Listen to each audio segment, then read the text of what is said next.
de los primeros en el mundo hispanoamericano, diría yo, en recuperar la figura o atraerla al mundo español de Ernst Jünger. Y tú fuiste amigo de él, ¿no es cierto? Él vivió 103 años y él acuñó esta famosa idea de los psiconautas, ¿no es cierto? Cuéntanos un poco de esa historia, porque él es un personaje fascinante también desde el punto de vista intelectual. Fascinante. Bueno, vamos a ver la tercera parte, que por cierto la estoy reviendo porque me pasó como ayer. No le di al botón de grabar. Y a lo mejor me tiré 5 o 10 minutos viéndolo y digo, está, si no le da el botón, fíjate, lo que me gusta es esto, ¿no? Que ni le dé al botón de grabar, no es tan natural y me quedo tan viendo. Vamos a grabarlo. Fascinante. Dale Es el like. único hombre que tiene esa, bueno, uno de los 13 o 14 hombres que tiene esa medalla de las medallas del supermérito del valor militar. A mí siempre me daba miedo. Yo siempre le decía a Herr Junger en vez de decir Ernst, porque él decía, idiota y tal, tú te amas y no sé cuántos, ¿no? Es que a mí me daba temor reverencial ese hombre, porque solamente sus hechos de armas a mí me dejan pasmado. Tomaría demasiado tiempo de escribirlo, pero digamos que entraron en la Primera Guerra Mundial en su posición, él era un alférez, y le metieron un balazo entre pecho y espalda, el sargento dijo, alférez, está usted herido y tal.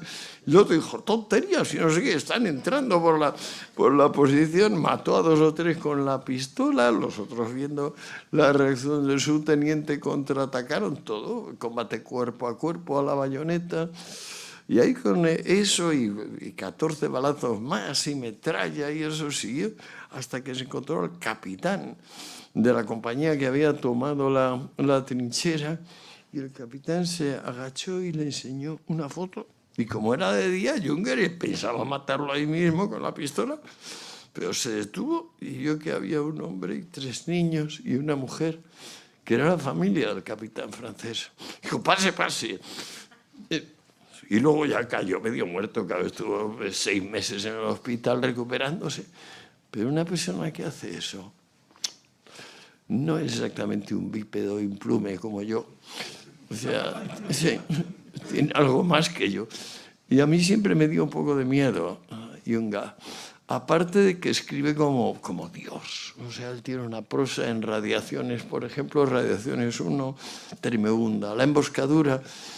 Es muy buena la pregunta, porque cuando termina la Segunda Guerra Mundial, aquellas hecatombes terribles de la Primera y la Segunda, y yo creo que aún más hecatombe el periodo entre guerras, saber que ha terminado la primera, pero que ha terminado tan mal que va a tener que haber una segunda, porque tanto en Rusia como en Alemania como en Italia hay gente que protesta, y protesta mucho.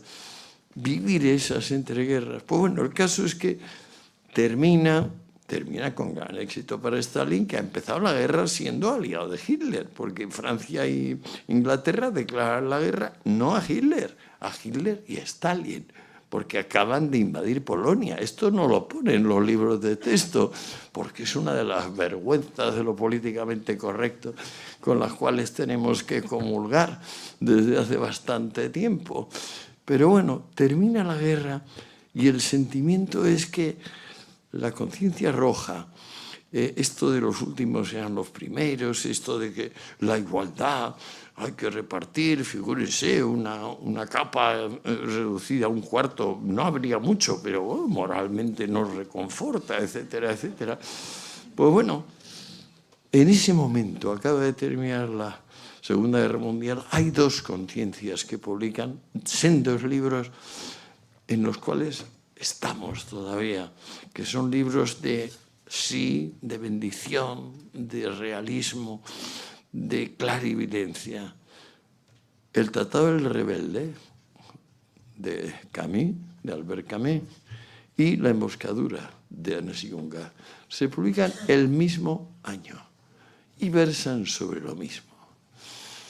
Dicen que la persona singular soberana no será vencida, que la persona singular soberana nunca vacilará ante el número, que una sola persona singular soberana puede derrotar a legiones de eunucos vocacionales y de verdugos sádicos, que el hombre debe confiar en sí mismo, creer en sí mismo, amarse, respetarse. Camus dice, el rebelde afirma Empieza negando para afirmar. No tiene nada que ver con el verdugo rojo. Lo mismo dice Junger. Estos son dos libros que no se hubieran podido hacer si el año anterior no se hubiera producido el milagro del puente de Berlín. A lo mejor lo tienen ustedes olvidado. La jugada supuestamente magistral de Stalin fue aislar a más de casi 3 millones de personas que había en Berlín, diciendo ahora cedéis. Y de repente Occidente, a costa de más de 120 pilotos, abasteció aquella ciudad durante un año largo. Y cuando Stalin, ya rendido por la mala propaganda que le daba aquello, dijo, nada, se restablecen las comunicaciones. Hay el famoso telegrama de Truman, genial, diciendo, mira, vaya regalo nos das con la primera posibilidad histórica de tener a los sitiados mucho mejor alimentados que a los sitiadores. Oye,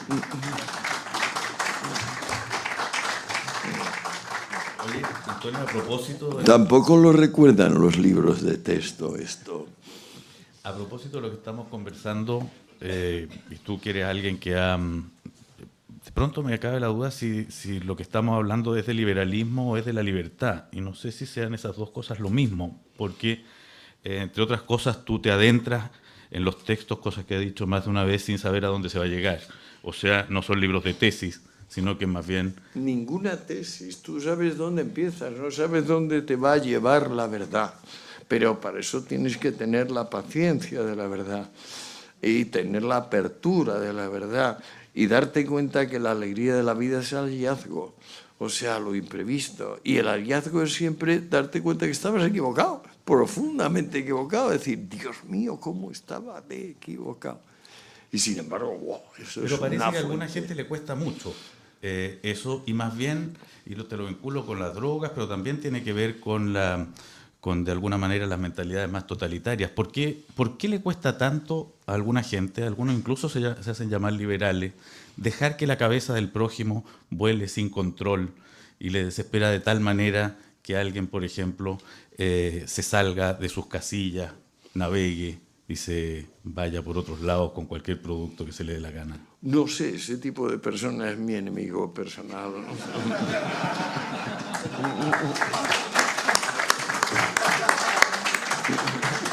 Antonio, Ahora, sí, lo que pasa, hay una cuestión un poco delicada aquí. ¿Por qué demonios ahora parece que el liberal está relacionado con ricacho? O sea, ¿por qué de alguna manera gente que no es liberal, pero sí es ricacho, dice que muy bien liberal? Bueno, obviamente porque están ahí los de los últimos sean los primeros y los de la igualdad, que tienen un tamaño psíquico proporcional a la idiotez de su propia tesis. Pero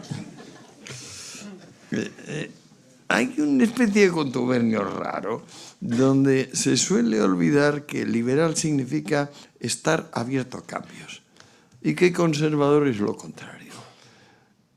Al estar cerrado a cambios pensando que cualquier ayer fue mejor, el conservador expresa un pesimismo que es intrínsecamente conservadurismo. El liberal no puede permitirse conservadurismo, tampoco puede permitirse pesimismo.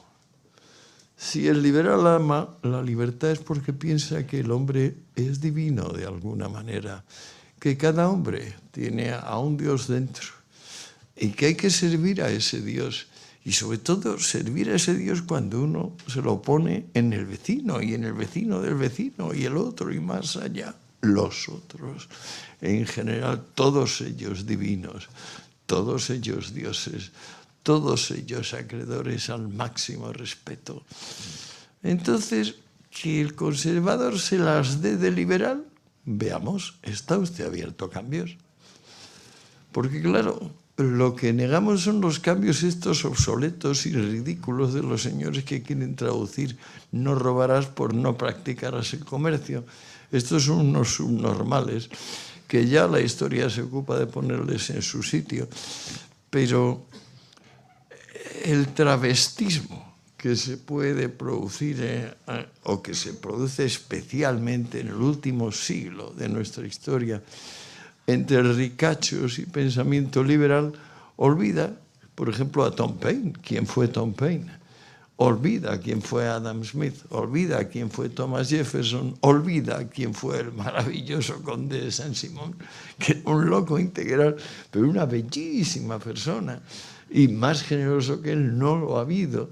Personalmente tuvo la desgracia de hacerse un secretario joven, muy prolífico y malévolo, Augusto Comte, el creador del positivismo. Y ese, poco después de estar con Saint-Simon y aprenderlo todo de él, publicó un largo texto diciendo que Saint-Simon le había copiado todo y que tenía que darles derechos de autor sobre su obra en general. Menudo miserable. Luego Comte se tiró 2 o 3 veces al Sena, olvidando que era el campeón de Francia de natación, de modo que era el único hombre que se podía tirar y salir nadando. Pero bien, luego el resto de la vida se la pasó en psiquiátricos el señor Comte, de paso escribiendo libros gigantescos en los cuales se basa la academia contemporánea. Bueno, no sé, ustedes saben, los que sean profesores sí lo saben, que la ideología académica es el positivismo de Augusto Comte. Antonio, tú hablas y quiero leer una frase de Caos Jordan, dice: la espontaneidad será siempre una dinámica más o menos caótica y por eso mismo susceptible de mejoramiento tanto como de empeoramiento. Tus libros son los enemigos del comercio, en el fondo, que es prevenir el empeoramiento, pero en tu escrito tú siempre eres muy optimista respecto al liberalismo e incluso por ahí hablas de la relación entre liberalismo y democracia, dándole preeminencia a la democracia. Sí. ¿Por qué no nos explica un poco eso? Sí, o sea, el que ama la libertad, antes que nada, se puede definir como liberal, pero si lo aplicas, lo pones en la práctica, lo pones hoy en Chile, en España, en Tailandia, en donde sea, tienes que darte cuenta que la elección primaria es decir, ¿soy o no demócrata? Todos los que estamos aquí sabemos que es un disparate, que vote igual, que tenga el mismo valor de voto el de un subnormal esenio que el de una persona civilizada e informada. Sin embargo, es un mal menor. O sea, por alguna especie de mecanismo de ley de los grandes números o benevolencia de los dioses que aquí nos apoyan con señales no perceptibles, pero sí eficientes, por alguna razón, el freno de elecciones periódicas detiene a los mesías autonombrados. Las raíces de su mala hierba, por lo menos cada 4 o 6 años cuando se vote. Mientras se preserve el mecanismo electivo, aunque las personas sean más brutas que araos, siempre será mejor que venga un monarca o que venga una asamblea aristocrática. Cuidado. El maestro Aristóteles dice con toda la razón del mundo que la monarquía es el gobierno más perfecto. Y yo también lo pienso, y ustedes también lo piensan. Pero la monarquía no dinástica, no hereditaria. Así, por ejemplo, Roma, que estaba en un estado calamitoso, consiguió aguantarse más de 100 años a través de los antoninos, que en vez de tener un mecanismo dinástico, se fueron eligiendo los unos a los otros. Desde Antonino Pío en adelante, esto nos podemos apreciar los hispanoparlantes, porque eran gentes todos de Mérida, españoles en su inmensa mayoría. Y estos sujetaron el imperio, hasta que vino el perverso Cómodo, entró el Bajo Imperio y se siguió consolidando esa cosa de qué buen negocio el esclavo especializado. Antonio, tú declaras los enemigos, o sea, denuncias de alguna manera a los enemigos del comercio y la estupidez que puede llegar a haber en esos que lo niegan.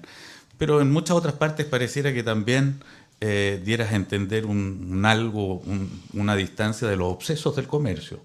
Porque al parecer, por ejemplo, en la libertad a la que pueden llevar los paraísos, comillas, artificiales, a veces son combatidos justamente por apartarse de la lógica de la producción, y podría uno llegar a especular que parte del desprecio por las drogas y de su persecución tiene que ver con que habitan en un territorio que está lejos de la utilidad y lejos de lo práctico. Pero te quería llevar un poco a otra parte también. Tú en esto, en Los enemigos del comercio, le das con un fierro a la idea de la igualdad o del igualitarismo. Pero al mismo tiempo tú también dices que somos comunidad, o sea que el ser humano es con otros, y que de alguna manera no puede sino ser así. ¿Se cuida sola la comunidad? ¿Es un hecho natural que no merece mayor atención? ¿O reconociendo la importancia del individuo hay cosas que ponerle cuidado y que una república atiende? Con todos los límites de un entendimiento particular y limitado como el mío, yo creo que una economía mixta, para empezar, con una fuerte presencia del sector público, es por ahora benéfica, por no decir que imprescindible. Muy molesto me resulta escuchar discursos como el de Murray Rothbard, por ejemplo, que están bien incursos en lo que Smith llamaba the man of system, el liberal doctrinario, el doctrinario. Igual que es absurdo decir que la empresa solo funciona si es pública, tan absurdo que es que no ha habido una sola empresa pública que haya funcionado desde esa perspectiva, desde que se dijo, manda narices. También es cierto que en sectores donde, por ejemplo, la iniciativa privada no ve claramente su incentivo y no interviene, no está nada mal. Que si el Estado recauda ingresos, un gobierno razonable, pues decida atender cosas que convienen a la comunidad, pero que en principio no parece que sean una fuente de lucro así, sustantivo. Entonces se puede admitir un cierto grado de pérdida, siempre que no parta de la deformidad esta del igualitarismo o de que la canonización de lo público sobre lo privado. Hay que evitar canonizar cualquier cosa. Es evidente que cualquier ataque a la iniciativa particular es un ataque a la salud de nuestro cuerpo. ¿Por qué demonios no encomendamos al ego la respiración y la digestión, sino que se la encomendamos a un sistema nervioso central, un sistema nervioso periférico y varias glándulas de acción decisiva, pero aún no bien conocida? Pues porque el ego no está para tareas complejas. ¿Qué demonios le pasa a Venezuela? Que un señor que conducía el autobús ha decidido que el plan que se ha aprobado para el año pasado tiene que funcionar porque él ha puesto todo su corazón y su buena voluntad en el plan.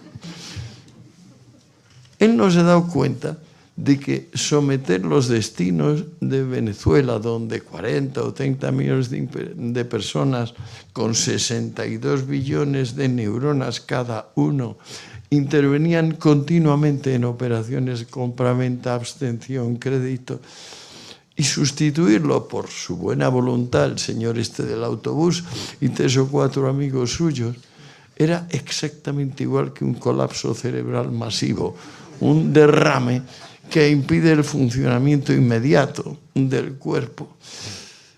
Que esto luego sucede. O sea, un país riquísimo como Venezuela se convierte en el erial que es ahora.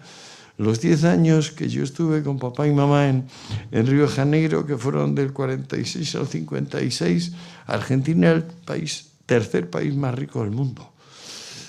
No es exactamente el caso ahora. Ha conseguido la proeza de pasar del primer mundo, de cabeza al primer mundo, a principios del tercero. Bien. ¿A través de qué? Pues de redentores autonombrados, que siempre son estos mesías estupendos para ellos mismos y desastrosos para los demás. Entonces, el liberal tiene que darse cuenta de que es siempre, la verdad es término medio, la verdad nunca es extremo. El Estado debe intervenir donde pueda. Lo que no se puede es pensar que de nada se saca algo. O sea, el contable, desde que se descubrió la contabilidad de partida doble, o sea, que tiene que cuadrar el debe y el haber, esto es sagrado.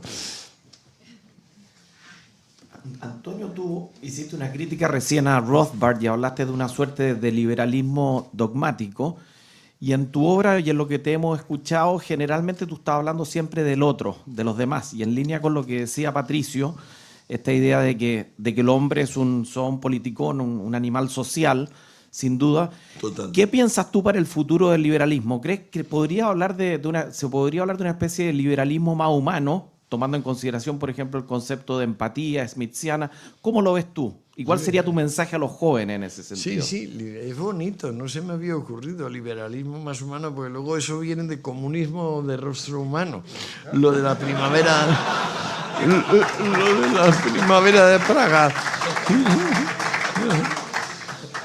Pues sí, o sea, como ha habido tanta irrupción de ricachos y tanta confusión entre conservadores y abiertos al cambio, y por tanto tanta gente que más o menos se traviste diciendo que está abierto al cambio, pero no lo está, como por ejemplo Rothbard. Por ejemplo, Rothbard tiene un texto, a mí me parece notable como jurista, Murray Rothbard, porque su análisis del contrato de depósito irregular, que es el que contraemos con los bancos al abrir cuenta corriente, es un análisis impecable, muy correcto. Pero claro, si pensamos que el mundo realmente es por completo racional, le metemos una camisa de fuerza como si nos ponemos a aplicarle los principios de Ayn Rand en la rebelión de Atlas, así, línea a línea, y nos ponemos muy serios y decimos, no, esto todo va a misa, igual que iba a misa el credo de Nicea, o por ejemplo, yo qué sé, la teología de los pontífices máximos romanos. El hecho de que Rothbard critique con justificación el contrato de depósito irregular bancario no significa que haya fundamento para requerir que los bancos dejen de invertir 9/10 partes de sus cuentas corrientes en otras cosas, porque sin ese potencial de despilfarro digo, no se engañen, de despilfarro, de que cometen los bancos tantas veces, multiplicando por 9 lo que tienen, porque cada vez que un banco abre una línea de crédito, crea dinero, no se olviden, ¿eh? Cada vez que a alguien se le dice, tenga usted aquí, tiene tantos pesos, eso es como si el Banco Central emisor emitiese moneda certificada. Está aumentando la masa monetaria. Y al aumentar la masa monetaria está produciendo unos trastornos entre el interés natural y el interés real del dinero. Esto es para otra charla. Por supuesto, pues también es todo un mundo muy complejo, muy bonito, pero hay que darle bastante atención de detalle. Si ahora le pedimos a los bancos que tengan el 100% de sus reservas, fulminamos todo lo que tenemos, y no hubiéramos tenido ni televisión, ni autopista, ni nada, ni por supuesto móvil. Porque sin una medida alta de despilfarro y de hiperfinanciación, no habría surgido el mundo moderno.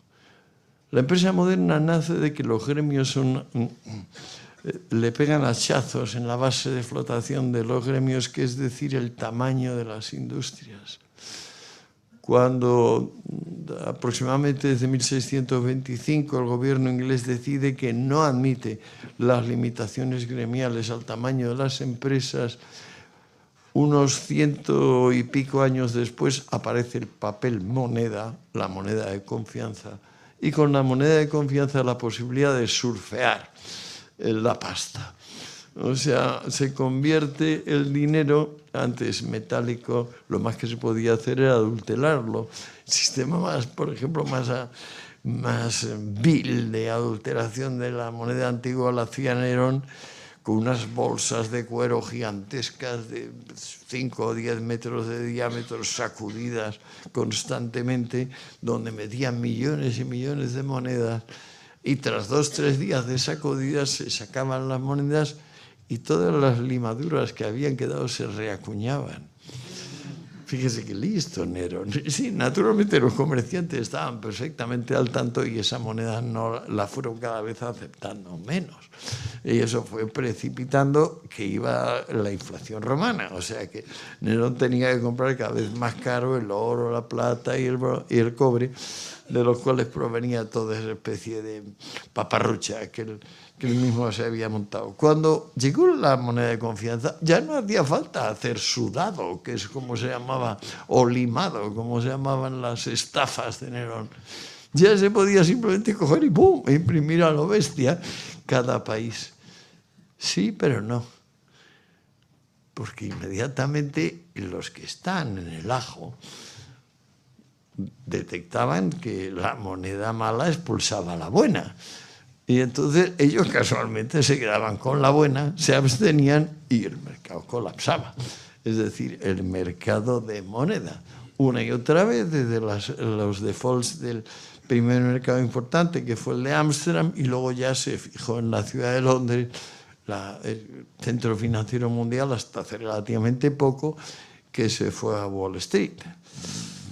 Pues bueno, cuando Rothbard dice 100% de reservas, eso quiere decir, queremos que el ser humano sea totalmente racional, linealmente racional. Los seres humanos no somos linealmente racionales.